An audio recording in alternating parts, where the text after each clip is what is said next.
আজকে আমাদের এই মহাসমাবেশ থেকে 5ই মে 2013 সালে শাপলার গণহত্যা সহ জুলাই বিপ্লবের 84 জন মাদ্রাসা ছাত্র ও শিক্ষক সহ সমস্ত শহীদদের স্মরণ করে তাদের মাগফিরাত কামনা করি এবং শহীদ পরিবারদের প্রতি জানাই সশ্রদ্ধ সালাম।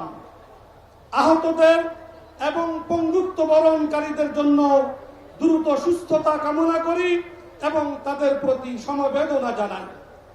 দেশের চলমান ক্রান্তিকালে কিছু জাতীয় গুরুত্বপূর্ণ বিষয় নিয়ে আমরা আজকের এই মহাসমাবেশে হাজির হয়েছি।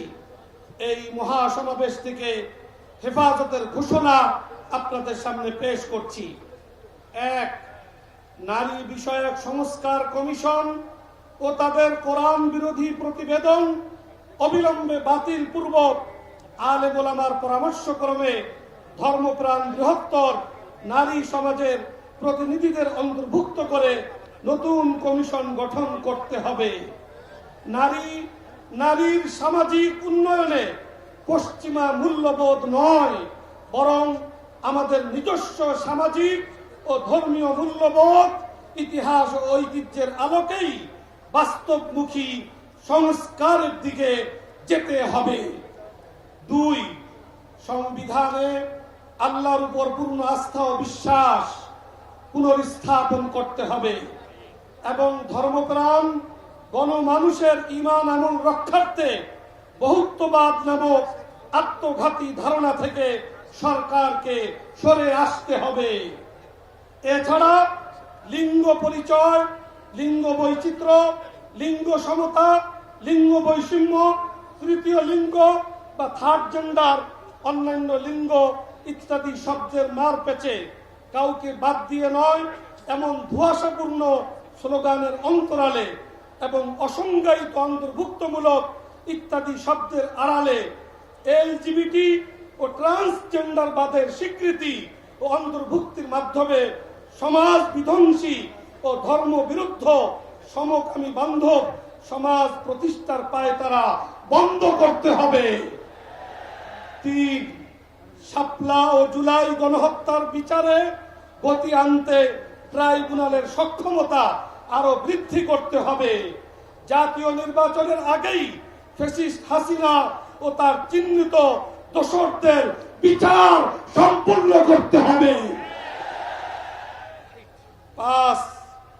4. গণহত্যাকারী ফ্যাসিস্ট আওয়ামী লীগকে সন্ত্রাসী দল হিসেবে ঘোষণাপূর্বক বিচার নিশ্চিত করতে হবে। বিচার সম্পন্ন না হওয়া পর্যন্ত তাদের সব ধরনের কার্যক্রম ও তৎপরতা নিষিদ্ধ করতে হবে। 5.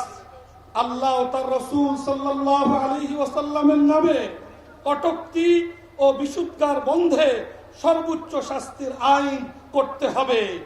এছাড়া গণমাধ্যম সংস্কার কমিশনের পক্ষ থেকে ইতিমধ্যে ধর্ম অবমাননা শাস্তি সংক্রান্ত আইনি ধারাগুলো বাতিলের সুপারিশ বাদ দিতে হবে। এ ব্যাপারে কোন রকমের ছাড় দেওয়া হবে না। 6. চট্টগ্রামে উগ্র হিন্দুত্ববাদীদের হাতে শহীদ সাইফুল ইসলাম আলিফ হত্যা উস্কানিদাতা চিন্ময় দাসের জামিন প্রত্যাহার পূর্বক তার দৃষ্টান্তমূলক বিচার করতে হবে। 7.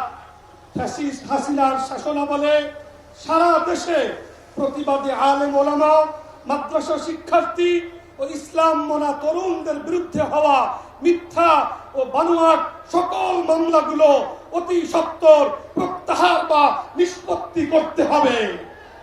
গণ অভ্যুত্থানের সরকারকে সেই সাথে জঙ্গি নাটক বা জঙ্গি কার্ড খেলে বাংলাদেশের ইসলামপন্থী ও আলেম ওলামার উপর যারা গত 15 বছর নির্যাতন ও গুম খুন চালিয়েছে তাদের দৃষ্টান্তমূলক বিচার নিশ্চিত করতে হবে।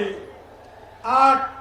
গাজার মুসলমানদের উপর অবৈধ রাষ্ট্র ইসরায়েলের চলমান গণহত্যা ও ভারতে সংখ্যালঘু মুসলিম নির্যাতনের বিরুদ্ধে আমাদের গণ অভ্যুত্থানের সরকারকে কূটনৈতিকভাবে আরো উচ্চ কণ্ঠ হতে হবে এবং দেশের সর্বস্তরের জনতাকে ইসরায়েলি ও ভারতীয় পণ্য বয়কট করতে হবে। নয়, এদেশ 90% মুসলমানের দেশ।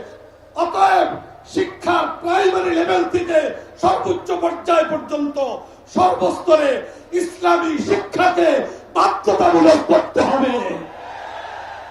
10, রাখাইনকে মানবিক করিডোর প্রদানে সরকারের সম্মত হওয়া সম্পূর্ণরূপে আত্মঘাতী সিদ্ধান্ত।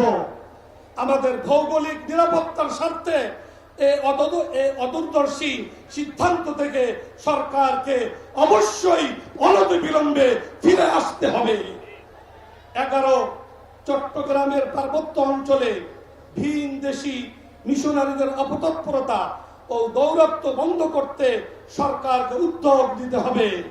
বাংলাদেশের ভৌগোলিক অখণ্ডতা রক্ষায়, সেখানে নিরাপত্তা সংকট কমাতে আলেম সমাজের দাওয়াতি কার্যক্রমকে আরো নিরাপদ এবং সুযোগ করে দিতে হবে। সেখানে সামরিক নিরাপত্তা ব্যবস্থা আরো বৃদ্ধি করা ছাড়াও পাহাড়ি বাঙালি ও নৃতাত্ত্বিক জনগোষ্ঠীর মধ্যে সামাজিক ও রাজনৈতিক সমঝোতা ও স্থিতি নির্মাণে রাষ্ট্রীয় তৎপরতা আরো বাড়াতে হবে।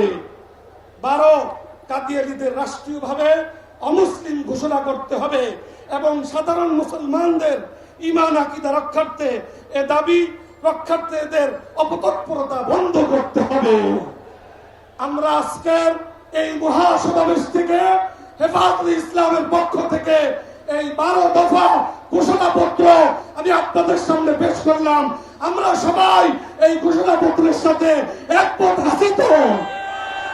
এই ঘোষণাপত্রের বিষয়গুলা বাস্তবায়নে আগামী দিনে হেফাজতে ইসলাম যে কোনো কর্মসূচি দিবে, সেই কর্মসূচি বাস্তবায়নে আমরা ইনশাআল্লাহ সোচ্চার থাকবো। আল্লাহ তাআলা আমাদেরকে তৌফিক দান করুন।